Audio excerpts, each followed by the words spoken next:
Remembering now, it was late summer of 1984, rainy night after which was coming grapefruit red sunshine, much like the color of the Corvette which my dad had polished to crimson red beauty, and it stood out in the whole shabby suburb we lived in at the time. Old man had spent his lifetime savings in something what local scoundrels, gangs, and car thieves will soon loom upon. The 69 V8 Stingray, with 7 liters of American power under the hood, enough to drive nigger-owned bulldogs off their chains with a few engine revs. And indeed, in the world of drive-by Impalas and Vista Cruisers, the car stood out.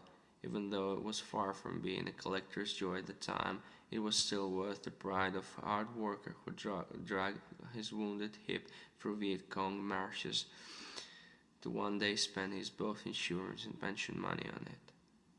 I wouldn't have thought of telling Red roughed-up veteran to go easy and careful. The man knew what he was doing, and by him knowing, I mean the Bow 48 and assault rifle which was neatly tucked underneath the trunk mat in the back.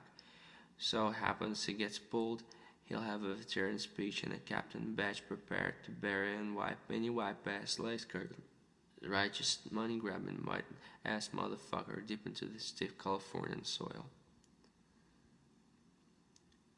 And I didn't even realize that he was dealing with my back.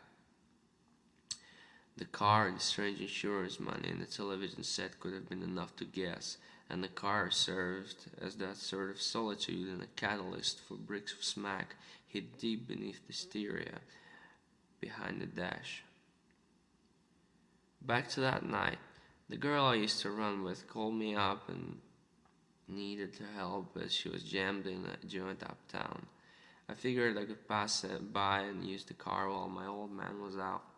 The punchline is that the upholstery was redone at the time. The car didn't have the seats, but just one, from driver's position. And this is something I realized halfway through. That bitch has to put that bony ass somewhere while I'm driving her home or wherever. Meanwhile, I have that rush, like fucking know what my old man's gonna do when he knows I took his car. But I also know it would be easy to be in an all disadvantaged class of neighborhood we happen to live around. So I'm cruising soundly. The sound of BGs or whatever the fuck there was on the Fugazi radio, the sound of the early 80s, and the smell of dust being simmered down in the valleys outside the roll-down window. When I reached the place I pulled over, I was met by a gay bartender in the front, and I was looked. And he walked me in and pleaded me to get her off the bathroom floor, and there she laid, white as a whipped cream with cherry blood smeared all over her lips and her dress. I took her up and brushed a few doors with my shoulders, making my way out, and then I did something I'll forever regret. I asked the same bartender to reach in my pocket and get the keys, then popped the trunk. Fuck knows what for. I guess I thought it's safe enough to drive with half-dead girl in the trunk, or maybe it all made some badass sense with an undeniable degree of practicality to it. Now, if any cop would have pulled me over, but no. I stepped on it hard, and on my way to Los Angeles Hospital, all lights were green, except one. One of them was red. And again, it all later instilled a mystique sense of fate to me, like whatever made that traffic light to be stuck on red, or whatever force had forbade me from skipping it, or whatever smack the girl took in the back. It doesn't fucking matter. What matters is, I stand in neutral, waiting, rigged in a nervous, twisted cucaracha with my fingers on the surface of a slim wooden steering wheel, and just as I look up at the red fucker, the rising sun hits me in the eye, and the cars and trucks begin to whiz in the early morning, and I now remember my old man telling a prize piece of advice. Whenever you decide to take a ride in the early morning, should you really be watchful.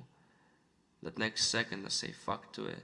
I'm reaching the clutch, I put in a gear, and next follows a hit in the back of the Corvette, dragging it many yards ahead, right into the middle of a crossroad. So there I am, with dead slush of a girlfriend and what used to be the trunk of a car, myself plunged into the thin wood steering wheel, and they still installed in the year of flower children privilation, with 5 to 10 kilos of smog hidden in the compartments of now wrecked vehicle, and late 70s and early 80s trash tunes screaming full volume above the crossroads, bundled with shreds of broken glass that reflect the sun, which is just starting to rise in LA.